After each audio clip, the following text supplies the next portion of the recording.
Hungry for SVRA action? Well, the best way to enjoy classic auto racing is with a delicious classic from Mission Foods. Green flag your race-watching snacks with Mission's mouth-watering race day recipes. Try some of our tasty tacos, piled high nachos, fresh chips with guac, and more. So gear up your ride and fuel up those stomachs with delicious Mission Foods. Now that's too fast, too tasty.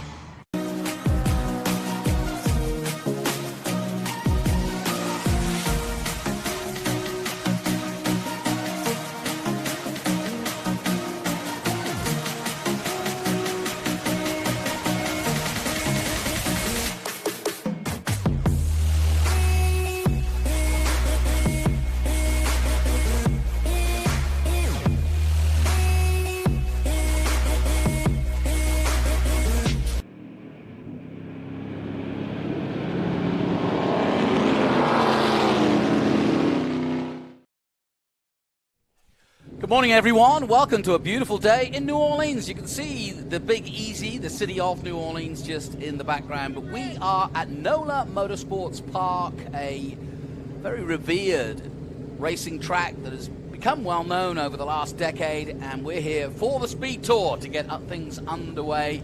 And we hope to bring you a full weekend of great racing. We're looking high above the last corner, and we turn our attention first and foremost to the Blue Marble Radical Cup, North America, their first run for the season. And we have a host of radicals, and it just gets ever more popular, this championship, which is of course run around the world. They're celebrating 25 years of radicals this year, and just to give you an idea, there are multiple championships around the world, some 14 in all. 3,000 radicals have been sold in the last 25 years, and 1,200 are here in North America. The entries here are mainly from the USA, but a lot of Canadians as well, and it's in different groups. We'll get into that in a moment in terms of size of engines and so on. But basically, radicals, the idea was to build a sports car from scratch that would rival the feeling of a GT3 or a GT4 car. So basically have the grunt, over 400 brake horsepower in some cases of a super sports car, but also have the cost effectiveness of somebody starting out. So we've got beginners, we've got guys that just love racing radicals, and we've got some experienced drivers, including a man you may have heard of in Formula R, in Formula Regional. That's Nick Persing from California. For Cameron Racing, he's racing for Radical Northwest. As we go through, our good man Tony, Chase Bacon and his father racing to this weekend, Seth and Jace. We welcome them in the 999. And just alongside them, Reed Stewart in the Group A Racing Fasno Textiles car. And as you can see from the drone, just going out on the pit lane. That's looking down on the pit lane high above the NOLA pits. And we've got SVRA, we've got Trans Am, of course, coming up. TA2 as our feature race today, and we'll also have SVRA, we've got Formula V, and we'll also have more from the radicals, as well as the first round of the Formula Regional and the Formula 4. That's the single-seater FIA championship, as young drivers trying to make it into Formula 1 and trying to capture as many super license points. Once again, Big Machine Vodka Spike Coolers will be our title sponsor. You can see how out into the woods we are here. We are in the bayou of Louisiana, watching out for gators, but looking forward to this radical race, this 3-race weekend to kick them all off. They will be charging around the USA. They do quite a lot of races with IndyCar as well, but a great compliment to any race weekend and an opportunity for drivers perhaps to start their careers out, or for other drivers to try something different, something new, coming from single-seaters to prototypes. Several drivers trying that out, and when we look at the likes of Jordan Missick and Christian Weir, and here Nick Persing, all who started out in single-seaters and now turning their attentions to radical. As I mentioned, there is a few familiar faces to the Radical Cup of North America. I mentioned Seth and Jace Bacon, the father-son duo. That's Seth the dad and Jace Bacon the son for Crown with Apex, and they're making their debut. They're based in Arizona. And then there's Kevin Portras from Canada, and like I said, several entries from Canada, so I look forward to seeing them race here. They're coming a long way south. Now we're starting to see the circuit for the first time. We had a little bit of rain overnight, but as you can see, those damp patches are drying out, and as the sun gets on them, they'll be dry. And we're not expecting any rain. We did get some rain last night about 4 o'clock. It went on into the early evening, but as you can see, it's mainly dry at the moment. Looking forward to a good start to this one. Now, you will see on the tail fin the country flag. There is a USA entry. Most of the USA and Canada, but we have got the odd Chinese entry as well. And one Polish entry, Robert Sorako.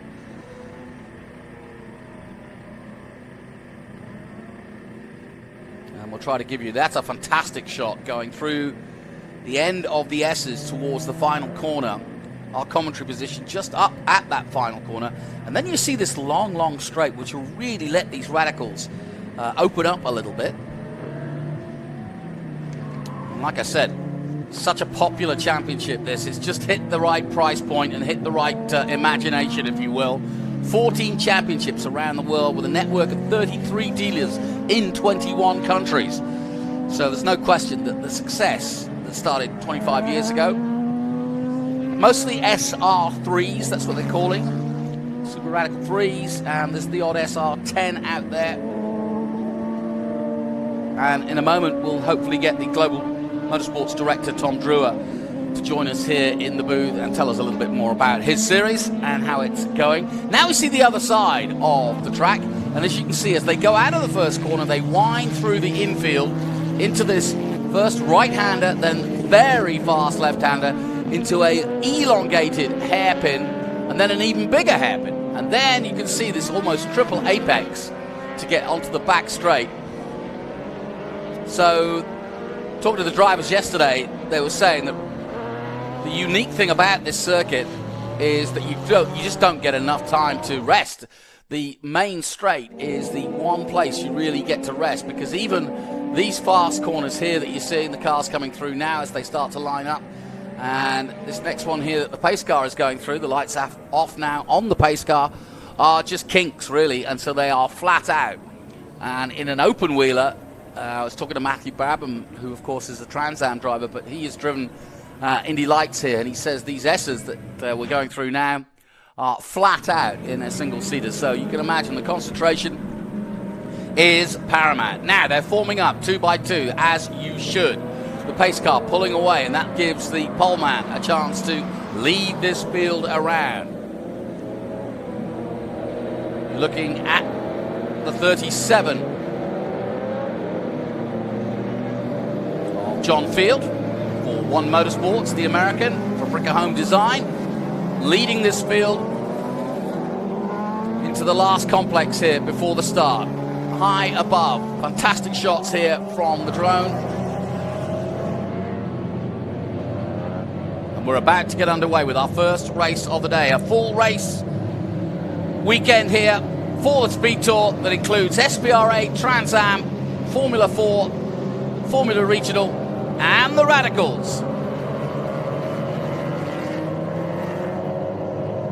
And coming out of the last turn now, 2 by 2. Looking forward to this. The first of 3 races for the weekend. Up go the revs. And we are racing here at NOLA. Good start from the poleman. Field getting away very well indeed, but as you can see, the massive field of Radicals spreading out as they head down towards that first corner, but it is the poleman, the number 37, John Field, who leads the way. So good clean start. He's already making a couple of places up. So good for him. Somebody going wide there. taking a little bit of avoiding action perhaps, but back out on track.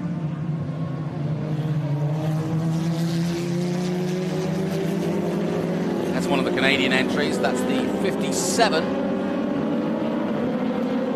of Wayne Williams. Actually, that's the USA entry from S's Racing in Austin, Texas. I know those boys well.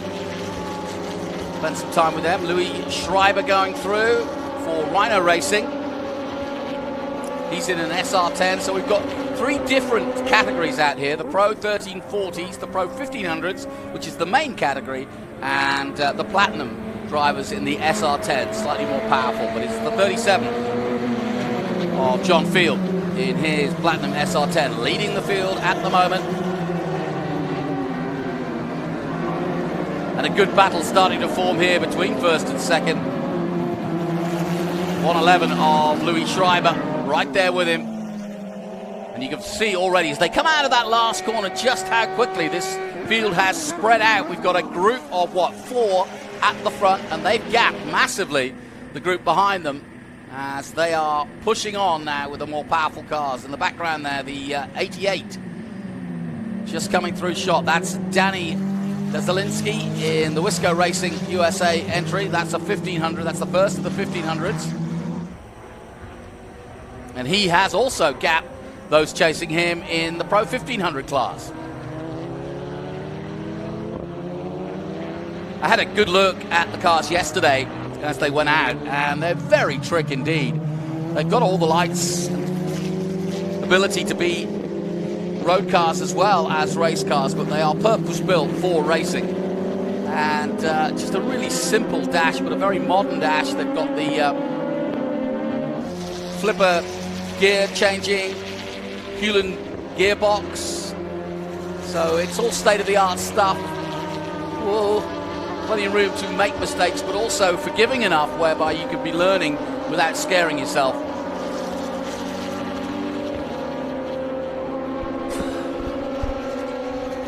And now the Platinum class really pulling away at the front, as we'd expected, but it is Field, Miller and Schreiber.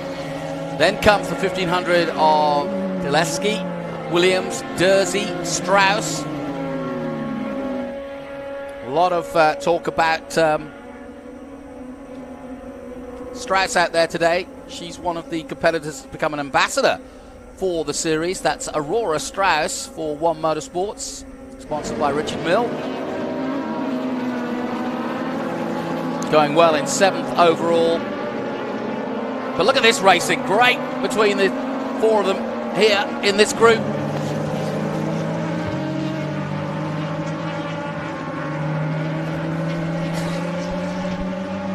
And this is the start of a brand new season here in North America, and it looks as though it's going to be a competitive one. First of the Bacons down there in 15th position in the 999.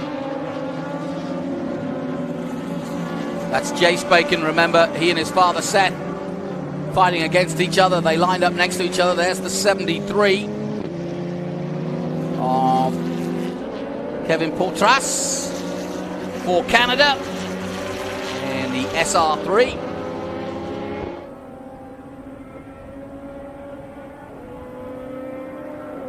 And pockets of radical racing all over Europe. Britain, of course, where they're made. And France, Spain, you name it.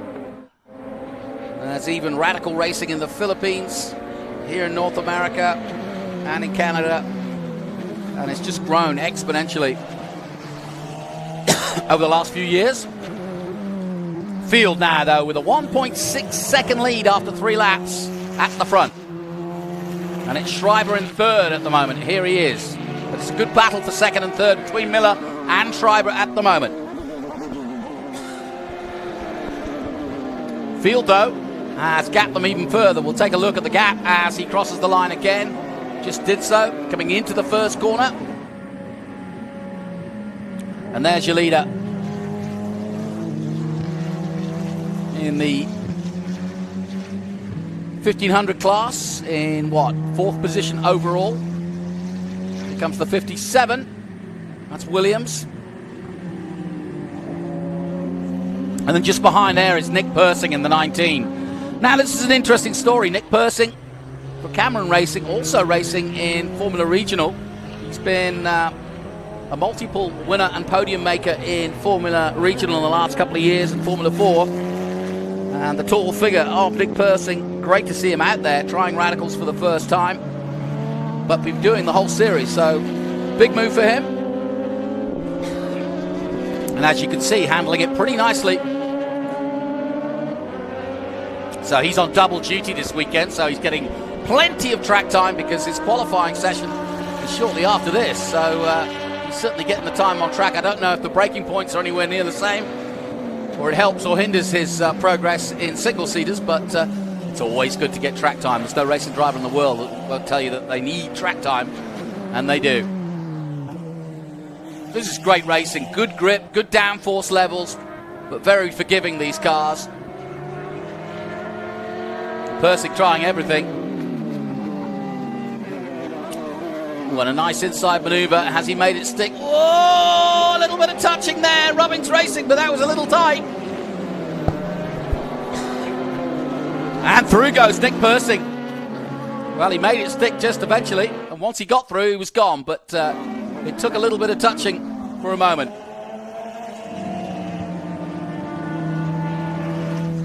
So down the main straight comes Nick Persing for Cameron Racing. Dane Cameron, another man who's tried radical racing. Coming through shot now, that was the 70. Also in the Pro 1500, that was Aurora Strash. We finally got our first glimpse of her. The 24-year-old. And there's Greg Korski in the 24, getting plenty of attention from Yang just behind him there. And this is the battle for the top 10.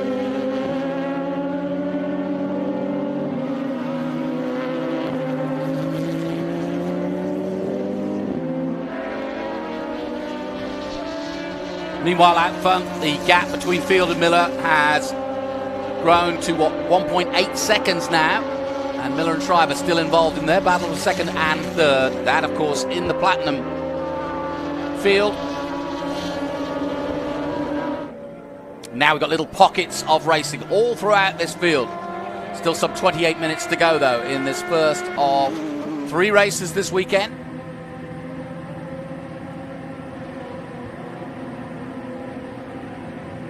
There is Field. You can see the gap between first, second and third. So the real battle for the overall race is between second and third. Here it is, between Miller and Schreiber.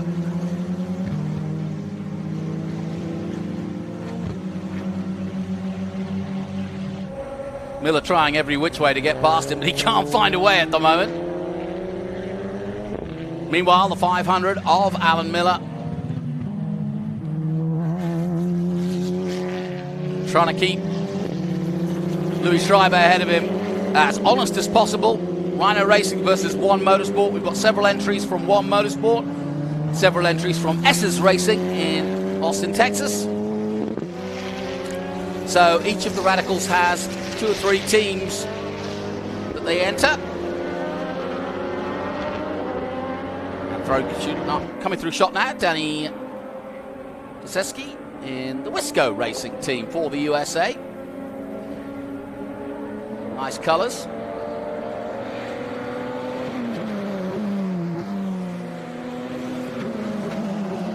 This is the Blue Marble Radical Cup Race 1.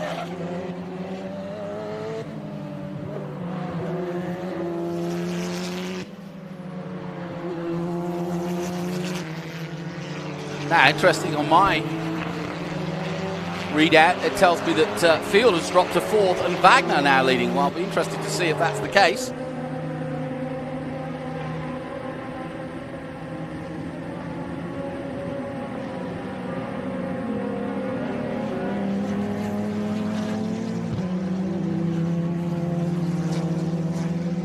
No, it does say Field is now leading the way. Wagner is in 6th place in the number 8, in fact. I think that's more correct. Scott Wagner of S's Racing. Yeah, they prepare several of these cars at S's Racing in Austin, Texas. Great company. Dave O'Neill, former Formula One team manager, part of that group. So Field extending that lead over Miller to 3 seconds. Miller and Schreiber still battling though for second and third. And then we've got a good battle starting to form up for the 1500 class, the Pro 1500 class, involving this man, Nick Persing, who's got some clean air ahead of him. Now he's got ahead. Had a nice little battle earlier on, but even though there was a bit of fisticuffs and a bit of rubbing, he managed to come away unscathed. But he is currently 6th overall. And behind him is 7th place Williams in the number 57. Looking at him now on screen.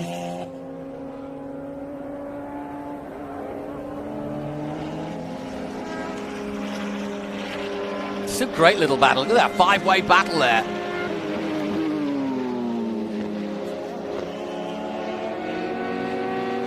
And we head a little bit further back now to take a look at some of the other battles going on. And one of the Americans coming into shot. Bouncing over the curbs nicely.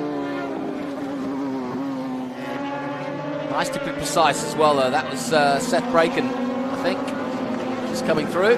But look at this way. 4-way battle here between them. Coming out of the last turn and onto the main straight. This should sort them out. Great heat-hate shot here as they come flying towards us. Led by the number 17 of Aurora Strauss. She's trying to hold them all off, but look, they're all spreading out, trying to get past her, and into the first corner she does get overtaken. Or does she? Oh, drama! 2 cars going off, and he made the overtake past Strauss. She survived, but 2 cars involved in an incident, and that could well bring out the safety car.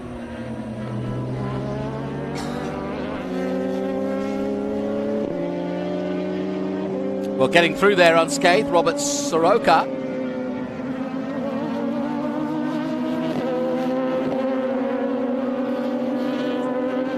And also continuing, 999, that's Jace Bacon, who's now been caught by this other group. There's Jace.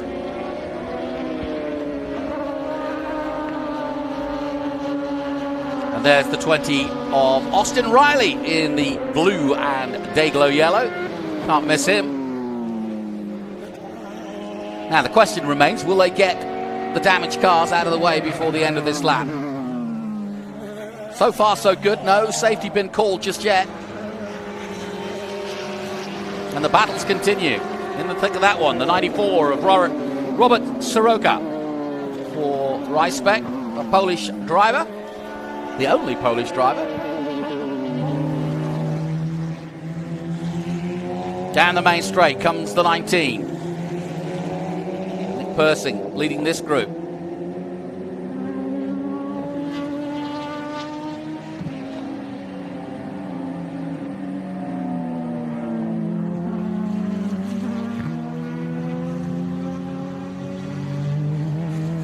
Wayne Williams in a battle with the 24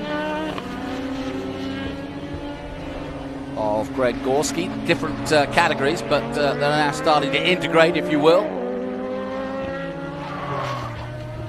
Somebody else skidding out there. We just missed it off camera there. Can hear it though. So there's some drama. Yeah, I can see it on the infield there from the drone. One car's gone off into the grass, spun it round, and it's stuck in the grass at the moment. Now he gets it going again. He's got some cars coming up on him. Let's hope he doesn't get stuck there. He's out of harm's way, I may add. Now, here comes your leader by some 3.5 seconds now. And Miller with his arm out of the car.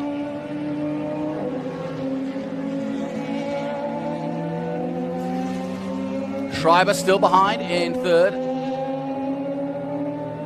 That may be to warn of a safety car coming out. Yeah, well, or at least of that accident. That's where they're going past now.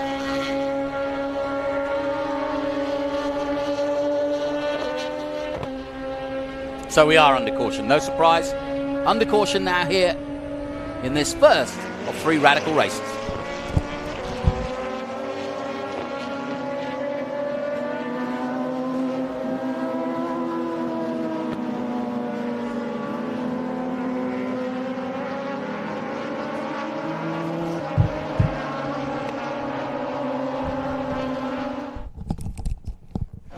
So once again, this will change the picture here for sure.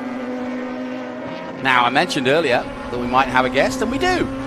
He's been down on the grid making sure everything got underway, because of course that's the busiest time, is the first race of the weekend. After that, everybody sort of gets the hang of it, and it kind of becomes sort of natural to get where you're supposed to be. But the first race, first day of the year, as it were, everybody's back to school. But I'd like to introduce the Global Motorsports Director, Tom Drewer. We got a good start there. We got some good battles going on. How are you? Absolutely. Look, it's just great to be here at NOLA Motorsports Park and back racing with the Blue Marble Radical Cup for season 2023. And as you mentioned, what a great start. I mean, it's been a great weekend. So we had this amazing qualifying session in the rain. Everyone behaved so well, and to get through that green to checker was unbelievable.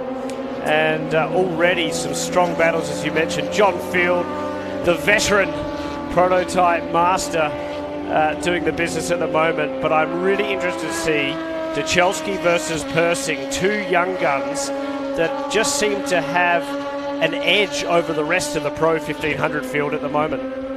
Now listen, I'm glad you're here, because I've got questions, and I know the audience does, because I'm coming new to radical racing. I'm aware of what radicals are. I'm from Great Britain. I know all about radicals in terms of watching them growing up, but I've never been around them at close quarters. Tell me, first of all, I want to know about the drivers, and I want to know about the categories. Can you explain the 3 different categories we've got out? You just mentioned the Pro 1500, but we've got 2 others as well. Sure. International Radical Cup racing is unapologetically Le Mans style racing. It's multi-class. We are preparing these drivers to go off and do bigger and better things, and a lot of them do, hence why we're seeing a number of young guns come into the series now. Of course, a lot of gentlemen drivers coming up through our ranks, and for those that follow international motorsport, John Faub is a good example of that. Started his life as a gentleman driver racing at Spring Mountain Country Club in Nevada, and all of a sudden, after working his craft in the Radical Cup, he's running Le Mans every year, running the European and Asian Le Mans series. So you can very much start your motor racing career in these Radical cars, and the cars themselves really do suit that. They're extremely confidence-inspiring. There's a lot of mechanical grip, but a full aero car as well. So you've really got the best of both worlds there. And I always like to think aero is a bit of a drug. Once you try an aero car, it's hard to go back to just a big lump of GT car. And you can see there on screen, big front splitter, big rear diffuser, big rear wing, of course, and these cars produce a hell of a lot of downforce. In terms of the classes, you'll notice on the rear wing and indeed the front splitter, 3 different coloured stripes. Yep. In theory, the slowest class is a 1340cc class, dictated by the green on the rear wing. Pro 1500 also uses an SR3 chassis, the same as the 1340, but with a 1500cc engine, and that class just seems to grow in popularity. Interestingly enough, the 1340s are very prevalent at a lot of the country clubs where radicals are also prevalent around the country. Apex, up in Chicago at Autobahn, Atlanta Motorsport Park. So we've got these cars everywhere, and then Platinum is really for all of our big cars, and historically that's included the 600 horsepower RXC and the Spider variant, but now with this SR10, that's the car to have in this class. And perfect example on cue, John Field in the 37 SR10. 425 brake horsepower, 380 foot-pound of torque from a 4-cylinder Ford EcoBoost engine. all developed in-house back at Peterborough. And I think the lights are off on that safety car, are they? Well, we'll soon find out, that's for sure, because if he does come in, we'll be racing it. No, he's still one more. on. So, well, that brings me to another question. One thing I noticed looking at the cars yesterday, before the rain I may add, but everybody was just sat there getting on pre-grid. You've got the Hewland gearbox, you've got the paddle shifting, you've got all the mod cons, as it were, of a state-of-the-art racing car, and yet the price point is comparatively reasonable. If you want to go racing, like you say, from the start, is that really the attraction? Is that, I'd love to go racing. When you gave me a Porsche, I'd go nuts, but I'd probably crash it as well, and then give myself $60,000 worth of damage. As you say, motorsport isn't the cheapest of pursuits, but absolutely, look, these cars are the best bang for buck, if you like, that you can get. The performance level rivals that of GT3 cars. It's certainly an SR3, certainly a lot quicker than a GT4 car, yet you can go and run one of those cars with dramatically more performance for much less money. Very reliable car. Radicals are very sophisticated, as you mentioned, where they need to be. We run a full LMP2 style life ECU, paddle shift with an auto cut on the upshift and auto blip on the downshift. Lots of little sophisticated aids to help ensure that you don't over rev the engines and all those kind of things. But that's an important point too, with the auto shift and so on and so forth. You're not thinking about, heel toe, blah, you're not thinking about some of the more sophisticated racing sides. You're literally just changing down gears, changing back up gears, and finding the right price point, as it were, or the right rev point to go racing and hit the gas at the right time. And at the end of the day, that's what all of the cars that you're going to drive above Radical have too. So again, it's preparing the driver for what they're going to expect, whether it's an LMP3 car, LMP2 car, or even the very, very top tier GT cars. So it's a very, very good platform for preparing drivers. A lot of young kids looking at this series as an alternative to F4, FR, Persing as an example, Duchelski another, young Austin Riley, of course, in the 1340 class, Robert Soroka, Aurora Strauss. It seems that we continue to attract a lot of young guns, but again, a lot of, and I hate the word gentleman drivers, because these guys, once they get in the car, they're not gentlemen. No, of course. They race fierce, but guys that are coming to the sport a little bit later in life also attracted to these cars because they are a great alternative to the Porsche programs and Ferrari programs, etc. Before we go racing again, you talked about Aurora Strauss. Tell me, she's been in the headlines. Absolutely. We just announced that she's now a brand ambassador for Radical Motorsport globally. Excited to have her on board for that, but also in this championship. And she was unbelievable in yesterday's qualifying session. Nearly put it on pole in the 1500 class. Just unlucky not to hold on to that spot. And it looks like we're going green again. Al Miller was using all the track as he exited that final corner here at NOLA Motorsports Park. This is his best chance to catch John Field as they head down the front straight. You're listening to Tom Drewer and Jonathan Green here as we bring you the first Radical Cup race of the year, the Blue Marble Radical Cup, and already, that's the 57 getting in trouble that there. That was Mr. Williams, and he's a brand new competitor to the Radical Cup series, and he enjoyed the conditions yesterday in qualifying. He's used to driving sprint cars and said in the wet, these big torque monster SR10 machines are just that. They're like sprint cars. But now in the dry, he's struggling around some of these faster Pro 1500 machines. Greg Gorski in the Smoke Buddy machine trying to get onto the back of Duchelski, who is behind Persing now. So that's almost change. Lost it there. And that's a change for position of the lead. So the 88 has fallen back one. Duchelski now running second. And Louis Schreiber will be another one to watch, sitting third in the 111 machine. He was very racy last year and over the back of the 500. But Duchelski keen to get back into P1. Nick Persing, this is his debut in the series and has done a fantastic job. There we go, the 500 of Al Miller hunting down John Field. It looks like Louis Schreiber, we just mentioned him before, the curse of the commentator. Schreiber in the 111 slow. Yeah, he slowed right off because before this caution, before you got here, the battle was really between Schreiber and Miller for second and third. But now, as you can see, Field and Miller going at it, and Schreiber's dropped off. Meanwhile, the other battle is now catching them.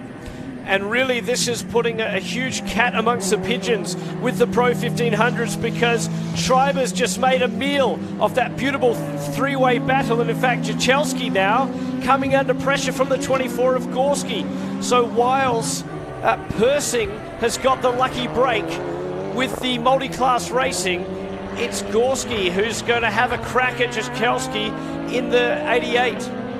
Great racing here from the Radical. Almost the caution flag because of the crash we had in Field has actually spiced things up nicely, as we hoped they would. But Field still leading, but the gap that was 3.5 seconds is now down to less than a second to Miller in second. Persing now up in the 1500 class to third place. Schreiber drops to fourth, and as you say, Gorski trying everything and every which way to get into fifth place at the moment.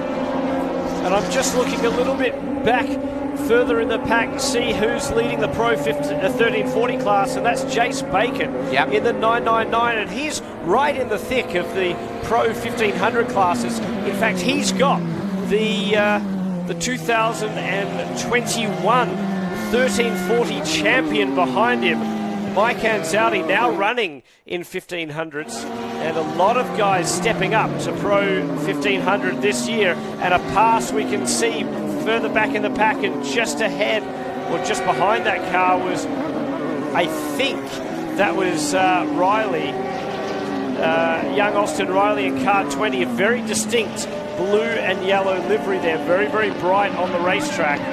But a strong field, we can hear a bit. Somebody locked up coming out of one, or into one, I should say. And you can see on screen there to the inside of the track, just coming back now, is Austin Riley, weaving around a little bit.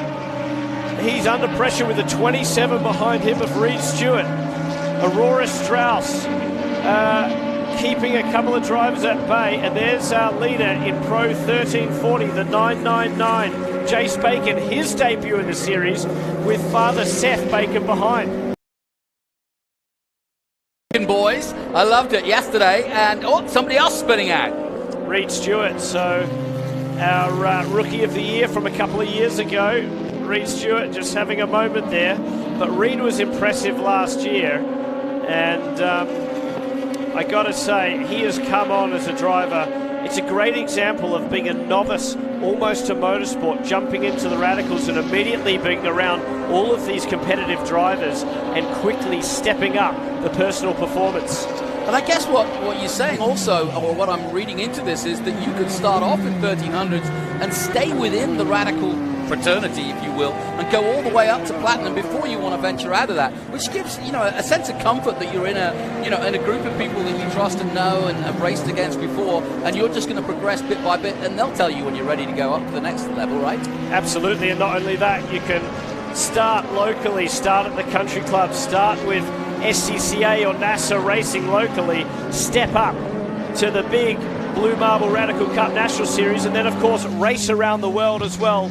We have series all around the globe, whether that's in the UK, throughout Europe, in the Middle East, Asia, Australia. Some 14 championships, something like that? 14 championships, and a World Finals, our inaugural World Finals last year at Spring Mountain. Numerous nationalities, a big grid of 36 cars, and for inaugural World Finals, it was just amazing to see huge talent from across the globe, and we're looking forward to announcing the venue of this year's World Finals soon. So some great racing here with 16 laps gone, the clock ticking down in the first of 3 races here in the Blue Marble Radical Cup. A couple of Canadians duking it out there on screen. Robert Soroka ahead of Riley. And that's pretty racy there as well, with the number 09 of Elaine Dursey from Spring Mountain. And he is all over the back of Wayne Williams. I love his great pockets of racing. It doesn't matter where you are on the field, you're in a battle. And you can see on Wayne's car, that's the brand new cockpit safety device, almost like a halo on these cars, and a lot of drivers electing to run that now. Yeah, that's an interesting ad, isn't it?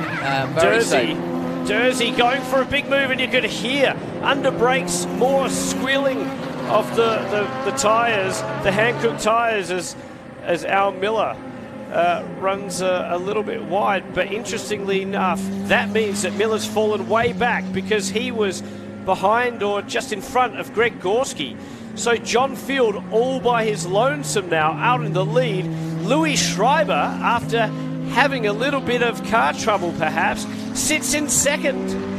Yeah, he's a long way off John Field, who's kind of just got back to where he was before, but increased that lead. Schreiber's still second. Zaleski, how do you say it? Dechelski, that's it, in third at the moment, and then Persing, who we're looking at right now.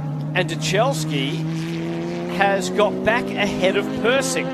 So lots of switching up there at the front. Great. But this is Nick Persing. I know him well, and he's going to be loving this. Doing double duty, but he is right in the thick of it and looking for a podium and a win in 1500. And this is really a battle not only of young guns, but two different variants of the SR3 1500. So Persing in the brand new, in fact it was only delivered from England to the racetrack on Tuesday, a direct flight from England for the number 19 machine. And that's the brand new XXR SR3, the latest iteration of 20 years of development, if you will, of the SR3 against the slightly older model that Jachelski's running, the SR3XX. Well, I'm sure there's a few people tuning in on the live stream wondering how they can get involved in this, and I know you can literally go down to your local track, like you say, or a private circuit even, and hire a Radical and get some lessons and so on. Where else are you going? Where else are you traveling to? Because you've got some iconic circuits. This series has just come on leaps and bounds, and we've been so proud to continue to grow it, to continue to foster the competitive nature of it. And we're delighted to join IndyCar 4 times this year. We'll be at Barber Motorsports Park next. That's the first, and we're back on a full course caution, it would appear. So Barber, and then Road America. Then we're off to the streets of Toronto. First time for a street race in Radical Cup history. Wow. Then we're going to be joining our fellow USAC series, the Porsche Sprint, and also the roads, some of the Road to Indy series at COTA, and finish the year, the finale with IndyCar at Laguna Seca. So it's an epic season, and fantastic to start, of course, here with the Speed Tour this weekend. What an amazing event. I can't believe the sea of people that continue to stream through the gates, the atmosphere at this racetrack with the autocross going on, the car show, everything that's happening this weekend. SVRA, Perilla Motorsport Holdings, SCCA Pro just putting a fantastic event on this weekend. So there you go. That's your leader Bacon in the 1340 cars coming through shot there. So well, and no, is that Jace? Sorry, that's Seth, isn't it? Well, that is Seth, and so that's another change of leader. So the old man will be happy because he's ahead of his son. Although I just wonder if that may be one of the cars we've lost in this caution period. Good point. Because the 999 was leading that class. And so that would be a tough one, wouldn't it? You're obviously be concerned about your son, but you're also happy that you're now P1. Well, as you can see, they're about to pick up the safety car and things slowing right down. There's John Field leading the way. And behind him, Schreiber, who's made up that 10 seconds now. He'll be happy with that. Jachelski in third place, but leading in the 1500s ahead of Persing. He'll have one more crack, maybe. Let's hope we don't finish under caution because we'd like to see a nice little one-lap sprint if we can. Miller in the 500 is just behind him. And then it's Gorski, Williams, Dursey. Strauss now back up to 9th position. She dropped a few places, but in that incident, I think she made a few up. And look, this is a long championship, 18 races. Of course, yes, you can gain a lot of points today, but you've just got to work out what you can take home as well. Bank for that championship haul. And the other thing we need to check out, to explain to those guys that are watching around the world on the live stream, or if you're watching here at the racetrack, the fastest lap times of today's race set the grid for race 2. The fastest lap times for race 2 set the grid for race 3. I see, yep. So it's important not only to try and gain track position on your fellow competitor and finish as high as possible, but it's really important to bank a fast one somewhere within this motor race. And you know that there's probably drivers communicating with their crews at the moment saying, where am I? What are my fastest laps? What's happening out there? How am I positioned to for this afternoon's race? And if I quickly look, certainly John Field has set the fastest time in Platinum, so he'd be on provisional pole. While we've got the caution, quickly tell me more about the Persing car, because obviously if it's brand new off the shop floor, as it were, or it's just been made, what, if any, differences to that car, the latest car, are there than previous iterations? Well, quite a few. I mean, on the surface it looks very similar to its predecessor, the XX, but under the rear cowling is a brand new 4-cylinder Radical Performance Engines engine. Now, this is derived from a motorcycle power plant, but completely redeveloped in-house, and actually features a completely different induction and injection architecture from its original motorcycle engine. Very different from the previous iteration of engine. And has it always been one mark of motorcycle engine, or is it? Correct, yes. But again, Radical doing everything in-house, and so a little bit more horsepower, about 10 more horsepower on the dyno. It's interesting to see how that translates. Different brake package and upright package. The braking performance on these cars also aided, if you will, with this new variant, the XXR, with a nicer sequence, if you like, in the downshift programming that we have on the engine. So it's a fully integrated, obviously, gearbox and engine, being a motorcycle-derived power plant. But we work with Life Racing to program the ECU to manage all of that. So I'm now getting the hang of this, because I've been in motorcycle racing for a long time. Basically, you've got a compact but very powerful engine. That gives you power to weight ratio. Also, the reliability of a motorcycle-based engine is also very good, and you're not dealing with having to put a V6 in there and so on and so forth. And so there's a lot of reasons, as the checkered flag comes out for John Field, for this to be the price point that it is. So I'm getting my head round Radicals, and so too is John Field, because he's just taken the win ahead of Schreiber, and it looks as though Chelsky has beaten Persing in the 1500 class. Am I right? I think so. He has done it. So the young gun that finished runner-up, if my memory serves correct, in 1500 at the World Finals, has just won his first Blue Marble Radical Cup North America race. And great success for the Wisco team. Yeah, confirmation then. John Field with the win for One Motorsports, and leading and winning in Platinum ahead of Rhino Racing's Louis Schreiber. Danny Dichelski, I got it right eventually, for Pro 1500. He wins in that for Wisco Racing. Then Nick Persing for Cameron Racing. Alan Miller is 5th in the 500. Greg Gorski, 6th. Wayne Williams, Alan Dursey in 8th position. Aurora Strauss, who we were talking about earlier, rounds out, or just gets into the top 10 in 9th position. And Mike Anzaldi gets 10th for Rhino Racing. So a good start to the weekend. Now, what will they do? Obviously, they finished under caution, but what will they do now, Tom, to change or mess with the cars, or is there very little need to change?